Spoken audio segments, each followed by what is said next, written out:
And hello everyone, welcome to, well, our first guests hopefully sooner. Spencer isn't here right now, but we are live now with the Scottish Secular Society, which I'm very happy to be a member of.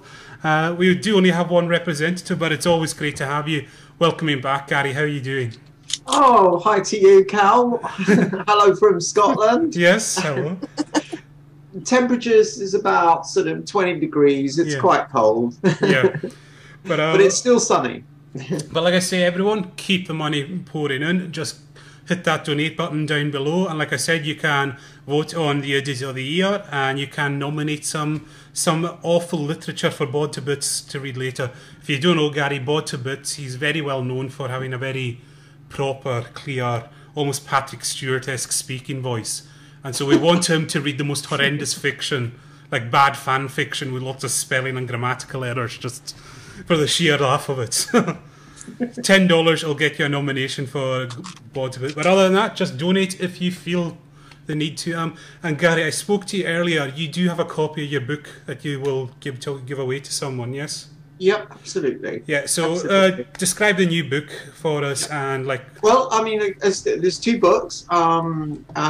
Sexual Fascism was my first book, which was examining sex and the sex in the Scottish media, and that was a sort of 10-year project.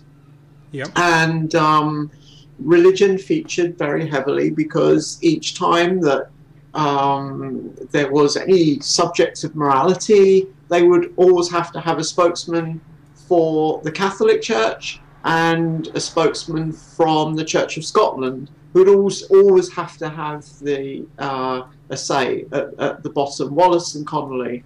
And that no longer happens. Unfortunately, it's because I think the nation has grown up and that doesn't happen anymore. My second book, which is actually only been out a couple of weeks, and that's Religious Fascism, the repeal of Section 28, which is quite a horrendous story about the repeal of Section 28 in Scotland. And it goes on to explain what's happening across the world.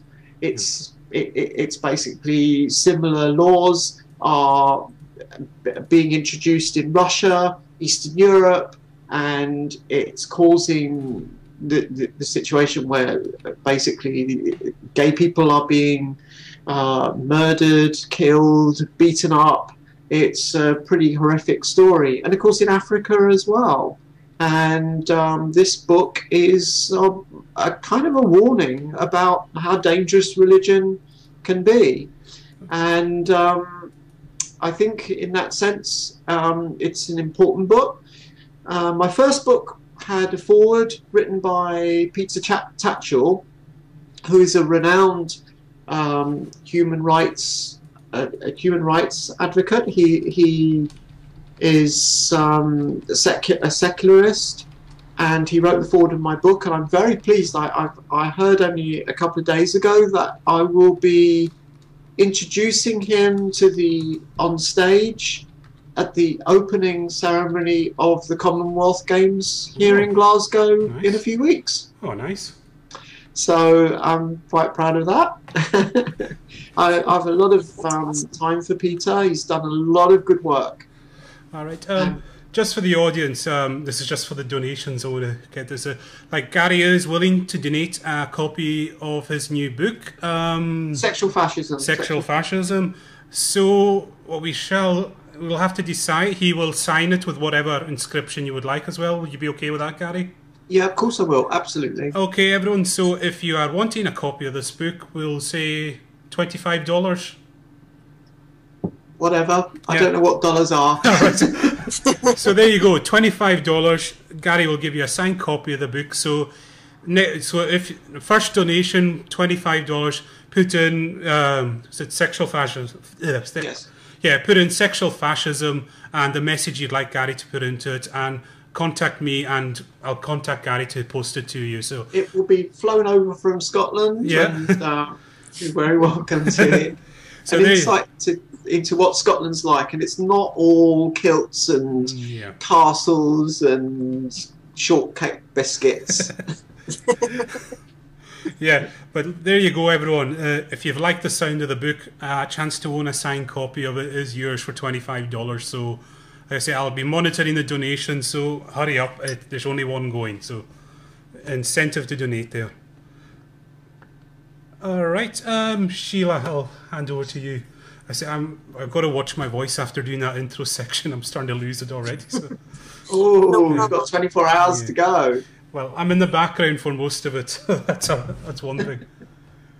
But yeah. Well, I suppose we're here to talk about the Scottish Secular Society. So let's kind of jump over there a little bit. What do you guys have in the works? What do you have coming up with that? Oh, something very exciting in the works, Sheila. And it's lovely to speak to you. And I'm not seeing your picture, but I'm sure you'll come on later. But it's always good to speak to you, Sheila. I always look out for you. And I know you've been such a loyal fan to us, and it's much appreciated. And I love what you guys are trying to do. That's great.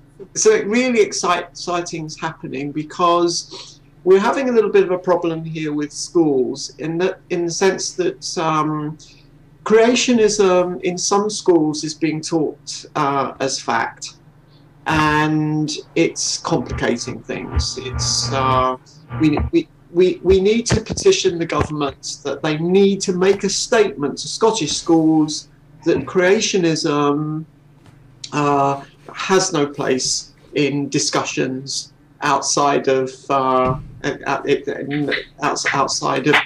which is religious moral education. And yeah, that gives us a good opportunity. Please welcome our very honourable chairman, Spencer. How are you doing? Oh, hello. Yes. Can you hear me okay? Yes. Spencer. He who must be obeyed is with us. Yeah, I'm all right. I've got one eye on my cat on the left, and I've got one eye on the football. All right. It's getting closer and closer to my kind of lager. Right. A fine balancing act going on. Welcome to the charity show, Spencer. It's great to have you here. Pleasure to be here, guys. All right.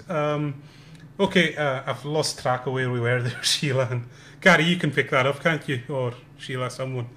What was that? I heard football. Everybody in Scotland is mad on football. Not me. Definitely not me. I'm a rugby man. Guilty.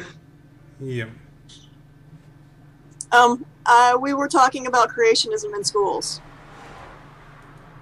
Yeah. And how far? with the Scottish Secular Society. Was I allowed to go say ahead. anything at all about this, Spencer? I don't know.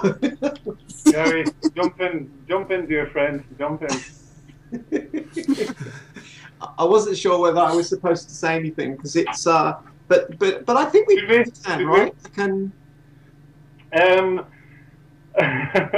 Kind of put on the spot with that one, Sheila. There is a little bit of there is a little bit of an issue with creationism in Scottish schools at the moment, and we're in the process, let's just say, of doing something about it formally.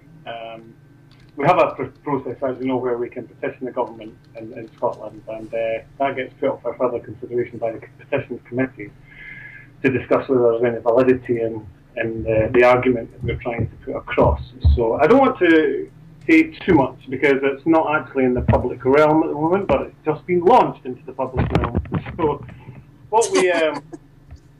what we've identified there is multiple issues with what we call creeping creationism in Scottish schools, and we're on it. That's all I'll say. We're on it, and we're in the process of rallying support from like-minded people from the science community and from humanist community and the skeptics, and everyone who agrees with us that creationism doesn't really have a place outside religious education, but unfortunately it is seeping into the science class in some areas of Scotland, and the Scottish Secular Society intends to challenge that head on.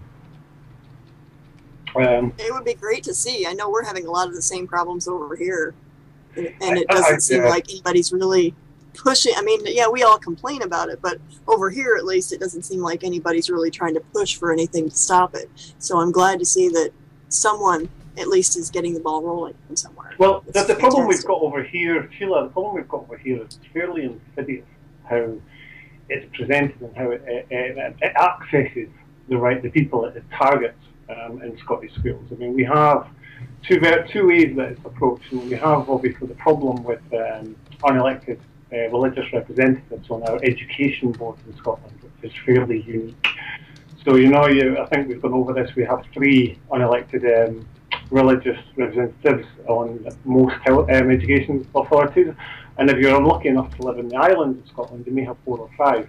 Now, they have a day-to-day or weekly, monthly dialogue with the school.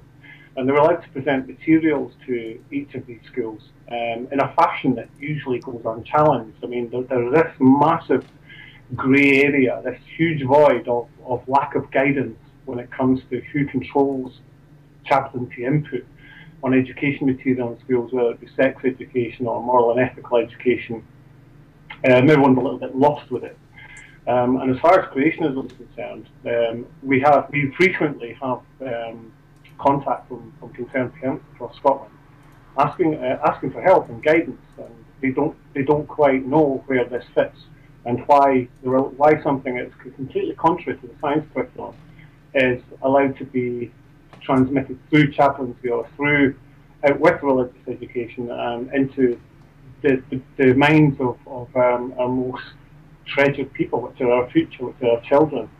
And then we have in Glasgow we have the more technical aspect of intelligent design creationism rearing its head. But we're trying to sort of go them out a little bit into what they're going to say about our challenge on creationism, because it's the way that it lands in the hands of the children, and the way that teachers, when they're confronted by it. And I've spoken recently, in the last 2 weeks actually, I know several primary school teachers, and I've given them a call, and in fact been to their door to speak to them about it, and they have no formal guidance, and they're terrified to challenge creationism. And it is, and the scary thing is, the creationism that we see about young Earth creationism, the Earth being 6,000 years old, which is it's really difficult to gather evidence on, because nobody wants to speak out against it for fear of their job, for fear of their livelihood, for fear of upsetting the chaplain, for fear of confusing the children. So yeah, it's very widespread. I believe personally it is incredibly widespread. I mean, the small sample of 7 primary school teachers that I've discussed this with, 3 of them have said quite openly that creationism does get discussed. It gets discussed in assembly, it gets discussed in other areas of science, and this is sort of primary 6, primary 7. But there was one high school teacher, an English teacher, who has said mentioned it frequently to me, but doesn't want to come out with it and be identified, that the teacher that does chemistry in one of the high schools in Fife believes in young Earth creationism, which is an insane contradiction if you think about it. And no doubt. I mean, it baffles me. And she says she frequently comes out with comments that challenges the own material she's using to educate the children with. And she claims it as her way of encouraging the children to think differently. That science doesn't have all the answers, that there may be answers lie elsewhere, or rather than actually explain to the children that science it's not really seeking whether something is true or not, it's how or if or why does it happen. And the persistent endeavour to find the solution rather than be guided by one book. So yeah, I'm aware I'm rambling on a little bit here, but no, we have an issue with creationism in Scotland. Well, I would just add to that last year, and you can read this article on our website, the Kirktonholme School, primary school scandal, a cult, and I think you probably know them in America, they're not so well known here, called the Church of Christ, actually infiltrated a primary school for 8 years before parents actually discovered that they were there, taking their children out, handing books by Ken Ham about, showing pictures of people riding dinosaurs as though this actually was what happened. Really anti-science books that were being given to children and challenging them on science. And of course the homophobic views, all the things were actually being taken into the schools, and they were really left in charge of the children. And as I said, this went on for 8 years before anyone knew anything about it. That's astounding. How does that go on for 8 years without a parent or anybody finding out? Yeah, but if you let me come in here, the funny thing about the Church of Christ story was, I take it you know Tracy Harris from the Atheist Experience, because we remember we had her on, and she's a former Church of Christ herself, and she was actually, as an ex-mom, she was stunned to hear that they would do this, because she said that's not something that they would have ever done while she was a member. So she was actually quite shocked. I said in America they would not dare do that, and it was actually it was a huge shock for her to hear that they were up to these kind of things. I don't know. We have the Good News Club over here, and it's the same. They actually are using a court case for precedents to actually get to go in and do this on school property. And there's been places where they've been offered even empty buildings across from schools, and they've been insistent upon staying in the school after classes are over, just to keep this kind of stuff going. So and I don't know if that's Church of Christ that's handling that, or if that's a different group. Yeah. I don't really. Yeah, I think the problem we've got is not so much whether or not they want to discuss creationism or the right to discuss it within the right context and environment. It's more about the fact that it's seeping out of the religious RME classrooms in Scotland, and it has no place anywhere else outside that. And unfortunately, and I think you make an interesting point, Sheila, to why some people would be surprised this happens in Scotland. And I think it comes down to it comes down to a whole load of dynamics. Sorry, my cat's eating the reed of my headphones. It comes down to the dynamics of the relationship between the chaplain, the teacher, and teacher-parent councils. And I think in Scotland, because there is no formal guidelines, it allows that ambiguity to persist. It allows people to just stab in the dark as to what isn't allowed, and to what should or should not be challenged. And I don't believe anyone. I certainly don't know the process that school inspectors have for monitoring this activity, and I would hazard to guess that they don't. I would hazard to guess that teachers are terrified. I think there's a lot of fear within the teaching community as to how they approach it, and they themselves in 2010 wrote to the government to seek guidelines and guidance on what we do when creationism raises its head and out with the context it should be delivered. And it was a case of, well, we'll leave it to your discretion, was basically the bottom line. That was the response by the government. And this then tells us that the government actually themselves don't know how to address the issue. That they're terrified of how they're scared of offending the church or religious leaders or those relationships they have within the religious fraternity. And it's all over the place. And because it's all over the place, it means that those who do have an agenda to get the creationist literature in children's hands will certainly pursue it. And we hope that we'll garner enough support to make sure that as we go forward, it is addressed and the right guidance does end up being published and implemented within the education establishment of our country. Yeah, because I know from my own where I grew up, I was explicitly taught creationism in school. Yeah, there was the teacher even said they didn't want to go over evolution because it was too controversial for some people, so they just went with creationism, which was well, you got to bear in mind where I grew up, and that was the least controversial thing to talk about in the class. But it was just like I say, I was so absorbed with that. That's just the community, and you respect it, and that's very much what I feel is in Scotland is people are just it's not harming anyone, just leave it alone, don't upset the apple cart kind of thing. I wondered why that sometimes you like to be photographed with the dinosaur on your shoulder. How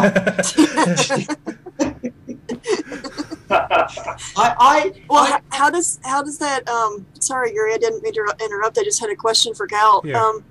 Now, believing in creationism, how did that prepare you, for going to college when you got into real science and all of a sudden got? Well, the weird thing was I didn't actually pay much attention to biology in school because it's just a very traditional place I grew up, and the tradition is everyone gets into engineering. The men go into engineering and the women just do, secretarial work. It's quite patriarchal up there. It is very, it's just, you've been to Scotland yourself. Have you been to the islands at all?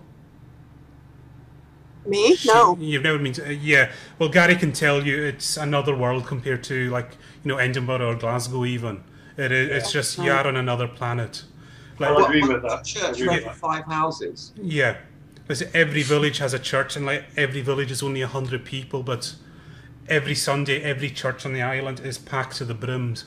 There's cars. Well, I've been in small towns here in this country that are like that, where except it's equal number of churches to bars. There'll be like 40 churches in town, but they'll have the same number of bars. You'll see the same people in both places. I say the biggest change for me from leaving the island was the Sabbath tradition. That took me a long time to get used to, that I could just do what I felt like on a Sunday. I could go to buy beer on a Sunday. Yeah, I could go. No, just even that I could, as a student, I could go do my shopping. And this is going to, I know people, they always, their mouths drop, but the fact I could do my laundry and hang it out on a Sunday, that is still a taboo up there. I mean, it's, I don't want to rail against, but my mum, my grandmother died a few years ago, and she stayed directly across the road from my parents.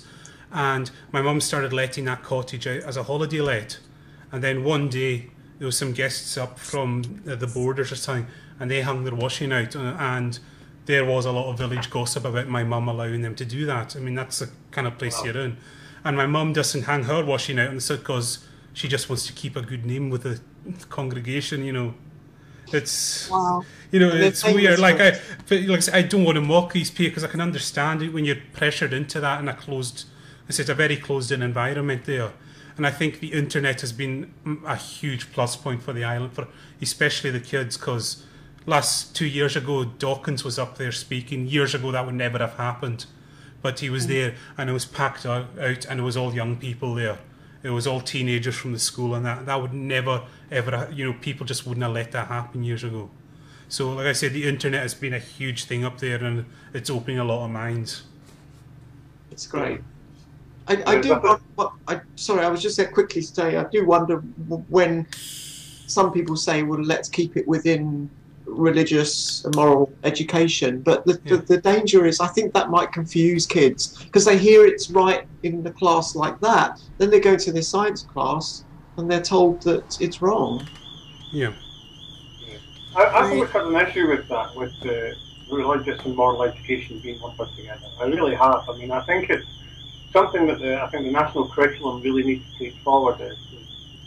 Religion is always held firm as the moral voice, the conscious voice of morality in the country. And I've spoke to Gary about this in depth. When an incident happens, or we have a tragedy, a national tragedy of some kind, our leader will come on. Alex Salmond over at the UK at the moment, David Cameron. Then there will be some religious commentary. Someone dragged out, called it to come up and stick your collar on and tell everybody, how this is going to resonate within the wider community regarding their emotions, and that we're all with them at the time, we're all praying at the time. But there's a gap. There's a gap between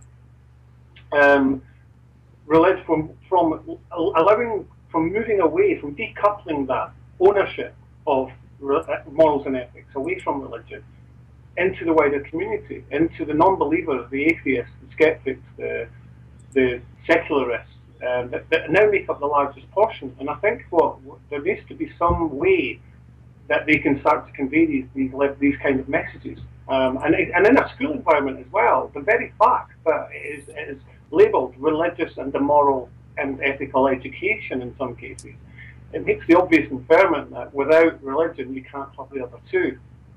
And it was a point I actually wanted to raise, and I raised to some extent yesterday when I was on being interviewed for BBC Radio, was that it's about time that we disentangled morals and ethics from religion. It's about time that we tore this ownership of them away from religion. And I gave an example about my own life, about how I've raised my two daughters. And we are an atheist environment, is the best way to put it. I'm always challenging my girls who are 21 and 18 to think for themselves, to try and reason with the information that's at hand. And when I was asked by Richard Holloway off microphone, so do you think that's worked? And why do you think that's worked? I said, well, it's because I instilled a character ethic into the children, not a personality ethic, which I believe is false. an insincere, but a character ethic. And I bolted that on to the way that they've been raised in the wider environment, from school, from what goes on in the playground, from the way that teachers will discipline them, from the way we discipline them in the home, from the things that they read, the things that they see, and how they react emotionally, and with what level of emotional maturity they react. And I tried to sort of articulate and describe as best I can to Richard that, you know, the time has come that this growing body of non-believers, that their moral and ethical voice should be heard. And unfortunately, we still have this immediacy when it comes to religion that they own somehow, that they are the national conscious voice of morals and ethics for a nation, for an entire people, for a whole diverse array of multicultural, multinational people. And I think, you know, I really would love to see religious education just being called religious education in schools, and perhaps some other part of the curriculum embracing, maybe it could be moral and sexual education. I would love to see them being coupled together and delivered in a school environment. And I think that would be more, that would lean obviously more towards secularism, which I think is the way that they have to go with this 56-60% of non-believers that now exist in Scotland. I think they've got to move it out of that. It's interesting to note that our state broadcaster, the BBC, ploughs something like £10 million annually into a separate department called the Religious and Ethics Department. Like, when did those two ever climb in bed together? Yeah. I mean, what happened? You know, I mean, and when they talk about religious and moral education, which some schools are now calling religious and moral and philosophical education, for goodness sake, scrap it. Let's just call it philosophy. Mm-hmm. I just want to take this chance just to remind you all why we are here, why everyone is here. We're raising money for the fantastic Engineers Without Borders challenge. Your volume's down, Cal. Yeah, we can't hear you, Cal. Yeah, I'm sorry, but someone's alarm is going off and they won't switch it off right now. So I've been having to kill my volume. You could probably hear it. But just to let everyone know why we're here, we're raising money for Engineers Without Borders. The donations do seem to have slowed down, so please get the money rolling in again. Please, please. Like I said, Garry is offering a copy of his book for $25, and it will be signed by him. And like I said, the money will go direct to Engineers Without Borders. And I don't know, is there anything we can get Spencer to do for people to donate? I'll think of it. In fact, I have an idea, Spencer. Slow down. Is that because we're in Scotland? Yeah. In fact, Spencer, this is an idea.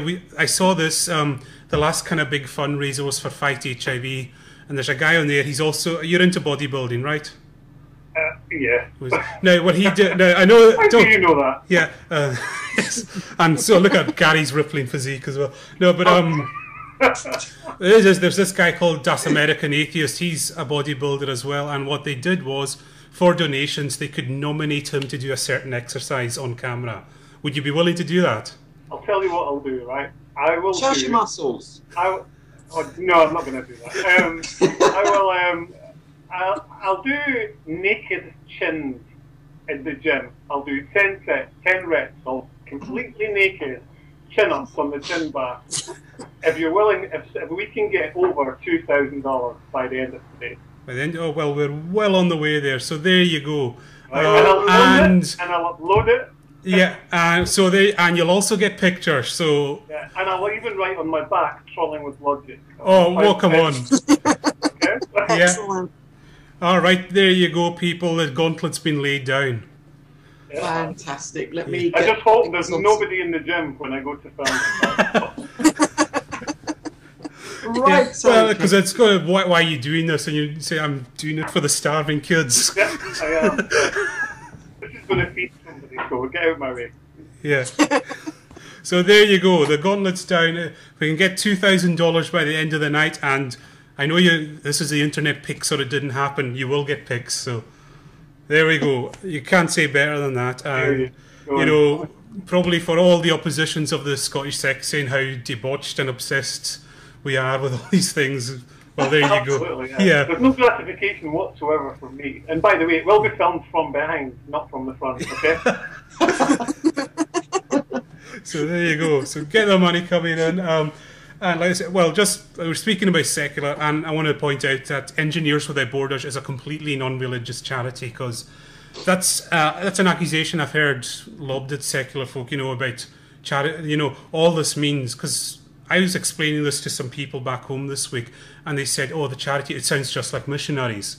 And I says, "Well, no, it's not. This is kind of real. All the donations go into the work, and there's no religion spoken of. It's just." And the engineers that work on this, they're from every conceivable believer, non-believer, Muslim, Hindu, Christian, whatever. They all get together, and that is what secularism is all about. It's not, as some people think, it's atheist and banning religion. It's getting everyone together, and being able to be free with each other. I'm glad you said that. I was completely thrown yesterday when, is everyone familiar with Richard Holloway and who he is? Yeah. Right, well, when we started to talk about secularism, he proposed to me, so the discussion was around thought for the day, and this is broadcast on BBC tomorrow morning, by the way, if anyone up at that time and wants to listen to it. And he proposed to me, so we imagine then, Spencer, we have a thought for the day, and you have a secular perspective on it. How do you approach it? How do you take that forward?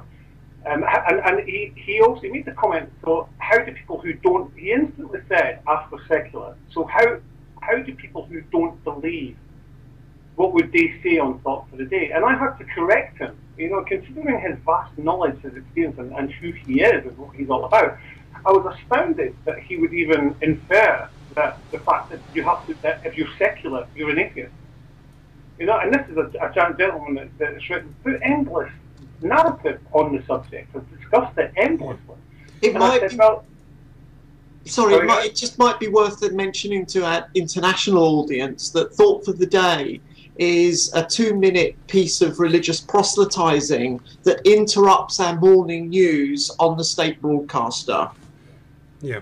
And it goes unchallenged. It's also something that is a 3-minute, 2 to 3 minute monologue, basically, of something to do with current affairs or something that particular person is interested in and wants to articulate in a reflective manner as to what is going on in the world, with the world, from their perspective. But it always ends up being about their particular faith perspective. And that's the problem with it, because it's faith-based only. Like, for instance, they had 5 of the 2,000 kids from 2014 were allowed to do a thought for the day over the last 5 days, but they were all hand-picked from particular religions.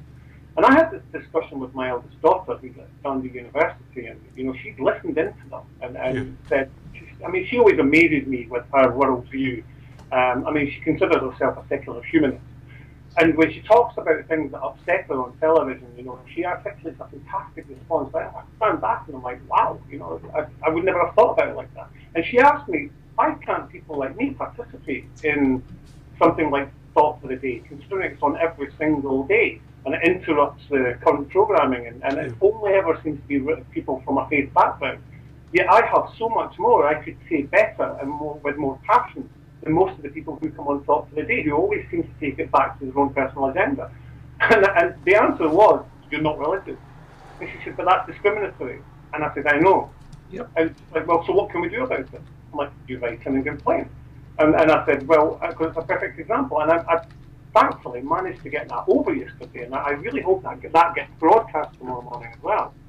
Because I think it's important that, as Garry quite rightly points out, this budget and this time frame that is set aside for what is becoming a more narrow group of people, narrow representation of the UK, it needs to change. It needs to be broadly more encompassing of secularists, humanists, and because we all have something to say about world affairs. We all feel the same. I recently lost my nephew to tragic circumstances, and the outpouring of grief and the kind words and the collective spirit from everybody who was speaking to me was just incredible. It was unbelievable, and none of it was within any religious context. The kind words, the donations, the gifts, the acts of kindness, that was all done without saying, I do this because I'm a Catholic, I do this because I'm a Muslim. They do it because they're human and they could feel the pain that I was going through. And, and that's something that needs to be programs like Thought for a Day need to realise that you don't have to be religious to have those feelings and to be that kind of person. Yeah. Well said. Mm. Yeah, because like I said, the thing is, like in America, the head of Americans United, their main secular, he's a reverend in an evangelical church, and he's the head of a group that's campaigning hard for church-state separation because he realises it protects his belief as well as everyone else's. Yes. Yeah, and that's, sorry, I lost my point there. That's what I corrected Richard on, is how plural that Scottish secularism is. And I tried to start the programme by framing that and saying, look, secularism in Scotland is not the same as secularism in Turkey or secularism in India or Somalia. It's very different in Scotland. We have a version of secularism that is Scottish secularism. And he cut me off, yeah, but you're jumping the gun sort of thing, you know, here. And I said, well, no, you've kind of really got to understand that we have a very pluralistic approach to secularism in Scotland. We have been accused of basically being on the irreligious or anti-CS, and we really have a hidden agenda of, you know, pushing back against religion. And Garry and I and my predecessors, Caroline and Mark Gordon, we've spoken in length about this online, that we would love to be more inclusive. We want more Christians. We want more Muslims. We're beginning to see that come in a little bit more now, which we welcome wholeheartedly. But we have to really say you can be secular and religious. And I think that's something that many religious people or religious commentators don't seem to be able to grasp, that you can be both. And maybe it would moderate the atheist tone. Maybe it would dilute the aggressive atheism that sometimes exists within secularism if we were to start, you know, sort of filtering through and coming on board with secularism. I would hope that would happen. Yeah, you can listen to Spencer talking to the Richard Holloway, the former bishop of Edinburgh, and another religious guest on this 2-hour regional religious proselytizing program tomorrow between 7 and 9 on BBC Radio Scotland. Yeah. But if you go onto the Scottish Secular Society, we'll actually have it on iPlayer. You can, you know, listen to it at any time, because I know you're still on the air with this up tomorrow morning. Yeah. It'll probably be heavily edited as well. And again, this is live. This is another problem, because it is of a religious context and faith-based context. I was given very little airtime. The majority of the subject matter was discussed by David Goodman, and that's of no fault of his, because he was very kind, he was very polite, but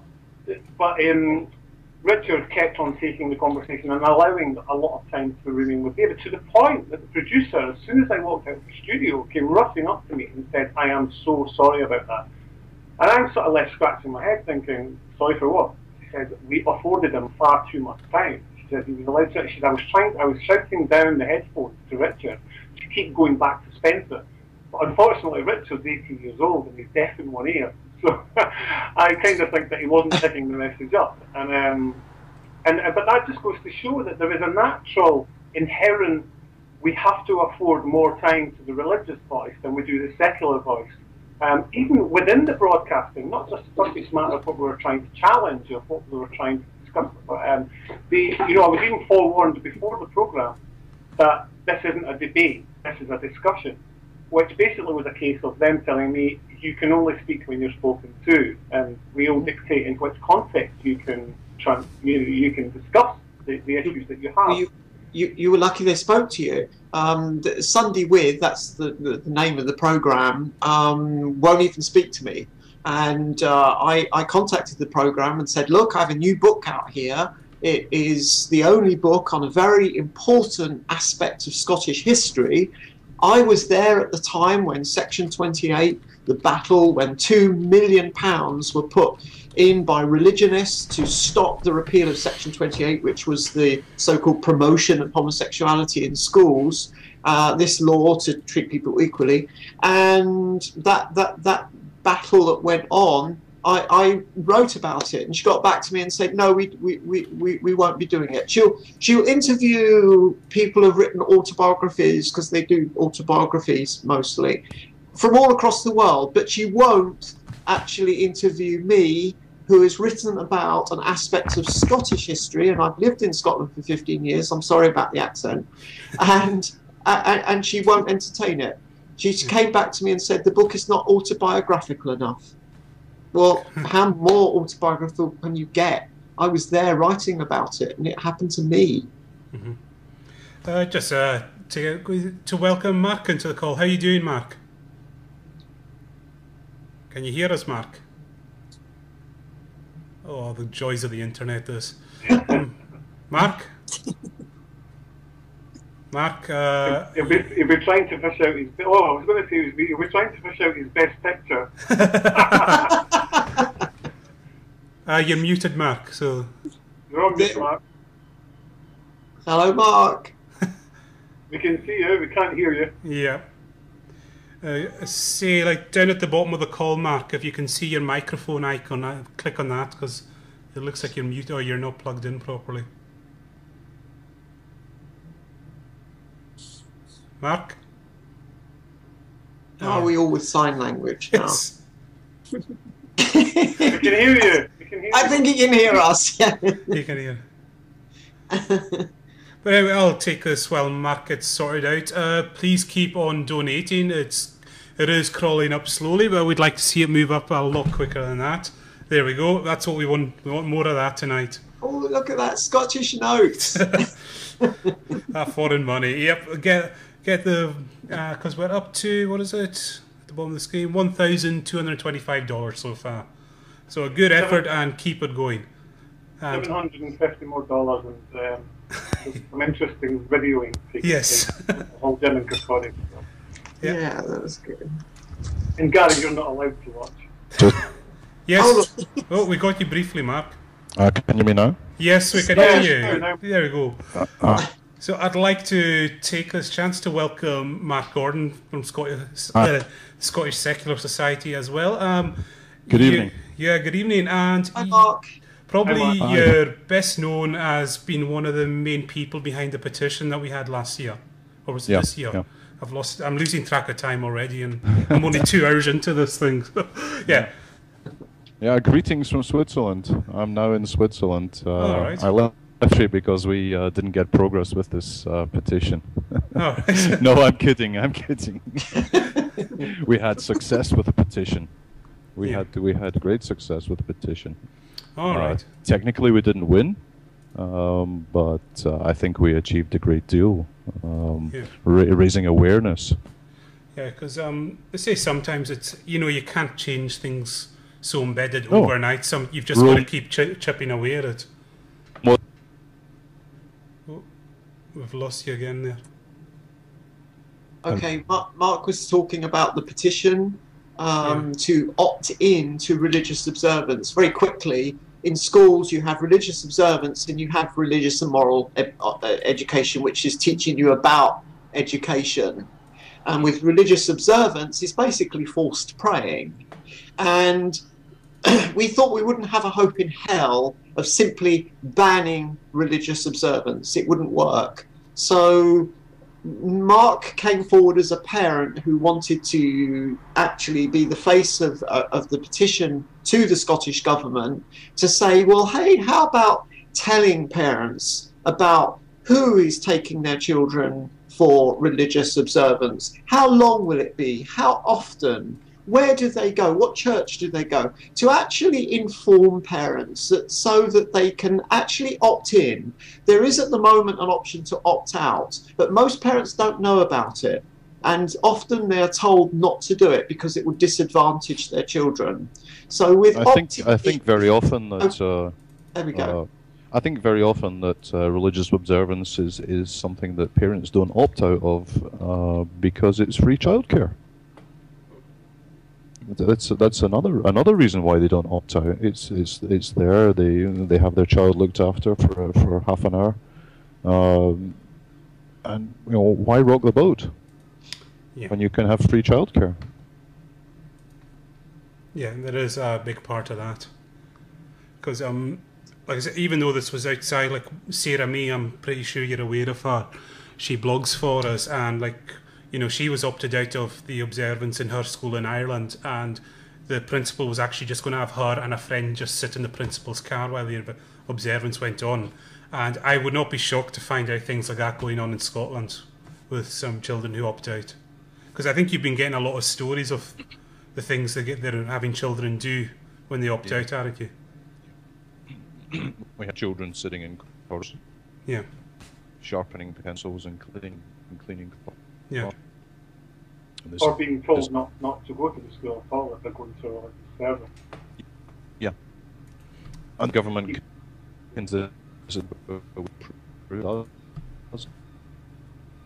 Okay, just to let everyone know, we've had a big jump in donations there, $1,317 now. Yes, Spencer, it looks like it could be confirmed sooner rather than later for you. So I meant $20,000. You missed a zero on it. But anyway, keep the money coming in, and as I say, the offer will stay open all night. If you've enjoyed what Garry has to say and you want to read his book, there's a signed copy of it going, and it'll be used for $25. And there it is, displaying it. Like I say, with whatever inscription you'd like Garry to put on it, and he'll happily oblige. With a foreword by Peter Tatchell. Yes, there's that as well to go with it. So, okay, Sheila, I think if you have any questions right now, we're only 10 minutes to go in this section, so please keep the money coming in. And Sheila. Sure, I just kind of wanted to, I guess, touch a little bit on what you were saying with if we could go into, like, what some of the stuff that they have kids doing. I know Garry said something about there was one principal that had kids just waiting in his car. How is it even legal for them to have something like that happen? I mean, how do you're putting a child in, I know over here it wouldn't be. It's, your kids aren't supposed to be allowed into, teacher or officials' cars for any reason. So that one seemed kind of weird. What other sort of stuff do they have going? I know, like, when I talked to Mark. Sheila, sorry, are you talking about Mark's comment? It was either Mark or Garry had said something about. I think he said corridor, not car. Sorry, I think that. Yeah. We have kids in the school, the corridor, waiting for Mark, sound is. Yeah. Mark, you're breaking up. Unfortunately. Am I breaking up? You're okay now. Yeah, that's better. Okay. Yeah, what we have cases of is children sitting in corridors waiting for religious observance to finish. So the child has not been given a suitable, meaningful alternative to religious observance. They should be given something useful and meaningful to do, rather than just sitting, waiting. Yeah.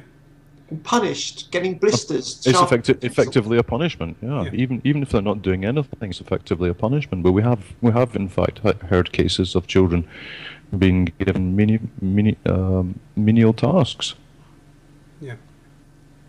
Do you think that's not legal? That is supposed Sheila, to be to answer Sheila's question, that's not legal. Right. Well, do you think that's what it is? It's like a form of punishment for the kids that get opted out rather than sitting through the... I don't think it's intended. I don't think it's intended that way, but that's effectively what it is. Right. And this takes us back to what the legislation looks like. And this is why it urgently needs addressed, because there's too much discretionary policy as far as this whole subject matter is concerned. And there's no clear definitions, there's no clear boundaries. Whereas if Mark or I, for instance, I have a 4-year-old who's going into primary 1 in his first year of primary school in Scotland this year, and he is going to have to go through the exact same processes as everyone else with his exposure to the religious environment, with school assemblies and with some form of religious education. Now, when I asked my local primary school what's going to happen to my son because I want to opt him out, they said, oh, we haven't had a child opt out for a number of years. We wouldn't know what to do. So I said, well, it's in your school handbook. What alternative meaningful provision, I quote from the 1980 Education Act, Scotland, what are you going to provide for my son? They said, well, we wouldn't have the resource. I said, but no, you need something of an educational. You need to be learning. You don't need to be left and abandoned and feel disenfranchised. You need to give him something of meaning. This is the school assistant head said, we don't know. Couldn't you just, he doesn't have to listen, couldn't you just let him come into the class anyway? And I'm like, no, I'm exercising my right as a patient to opt my son out. You're encouraging me not to do that. And this is one of 1,001 problems. This is the problem. The government just put their hands over their ears, close their eyes. Teachers they're left in the dark. Kids are confused because they don't know what to believe. They're being force-fed all this nonsense in school. They get home, their parents say, "Oh, that's not true." The teachers and the kids are scratching their head in bewilderment at the parents saying, "Well, why have I been given a colouring in book that has pictures of the crucifixion, that has pictures of torture apparatus, that my teacher has told me I need to colour in, and it'll be marked tomorrow, along with the rest of the class."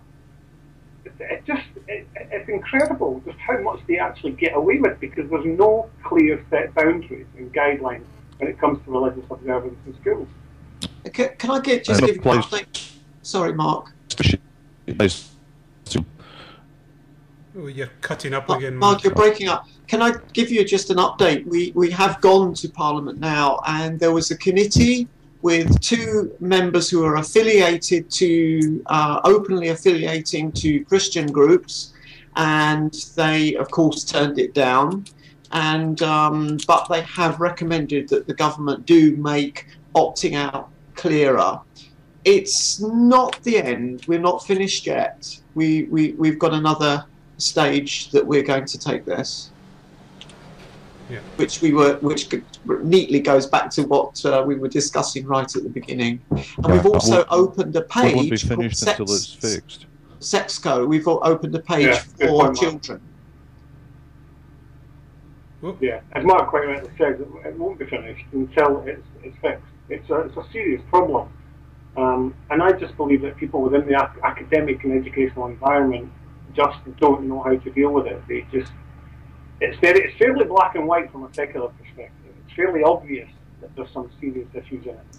And I think because of the fear factor, I mean, it really is, to quote what's going on at the Independence debate, it is Project Fear as far as some of the chaplains and the teachers are concerned, and parents. Parents don't want their children to feel excluded or different from other children in their class. Some of them may not want to give their faith away. And teachers are stuck in the middle and stay mute because it's their career, it's their job and their livelihood. And this is even worse and even more so amplified if the head happens to be of a particular religious denomination, such as the Church of Scotland or the Roman Catholic Church. If you're in a Roman Catholic Church, the likelihood the head is a Catholic is incredibly likely. So we have these constant barriers that are put up to people, to concerned parents like myself, like Mark, who want change.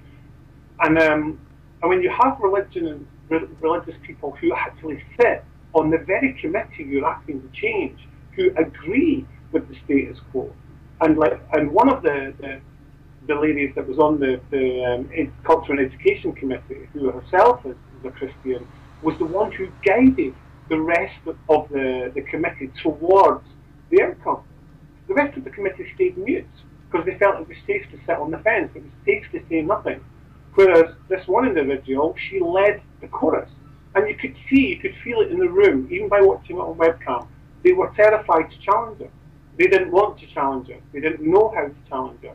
So therefore, the outcome for us at that point was negative. With a caveat that we were going to get some positivity around. We were going to look at what provisions are made, or how it's worded, or how accessible is the information. But the real root of what we were looking for was instantly glossed, was bypassed by the one religion, the one faith-based human being in that room. And that, for me, was a microcosm of the bigger picture, of the big problem, that it starts from way up to way down. And it's the battle will have to continue. Right? Okay, I'm going to have to wrap it up. We are just about out of time. And like I say, a big thank you to Spencer, Garry and Mark for dropping by. It's been fantastic. Thank you, Carl. Thank you, Sheila. And just to remember... it's always yeah, just awesome to remember to there's some rewards if you've been paying attention to this hour. Gary's got a copy of his book. He'll autograph it for you with whatever you want for $25. There it is, and we'll send it on to you. And Spencer, yeah, he's going to be doing naked chin-ups in his local gym, and there will be pictures as well. Thank you. So there you go. There's plenty of motivation to keep the money coming in. So we shall see. Donate. Yeah, yes. And just a quick reminder, if you've enjoyed Scottish Secular Society, the Vice Chair is on tomorrow morning, when we'll still be doing this, with the Gin and Tonic show to speak about apostasy in Islam. So stay tuned for that. And thank you very much again. Before guys. you go, Cal, can you tell everyone about where everyone can find us on the web? Yep. Well, just a quick look for Scottish Secular Society in your Google. I'll bring up the web page, or if you go on Facebook and just look up, is it Secular Scotland to find the group? Yeah. And the group is very active. It's one of the most active groups I'm in, and I'm in groups. Some groups I know up to tens of thousands, but Secular Scotland is one of the most active and diverse groups you'll come across. A new one for kids, Sexco, SECSCO, for kids who want to protest about religion in their schools. Yes. So there we go. Thank you very much to Secular Scotland. And coming up as well, we've got a great big dick coming on. It's Dick Coughlin himself. So a whole lot of dick is coming. Yes, a whole lot of dick is coming your way. So stay tuned, and I'm sure you're going to enjoy it. Right, see you all later. Bye.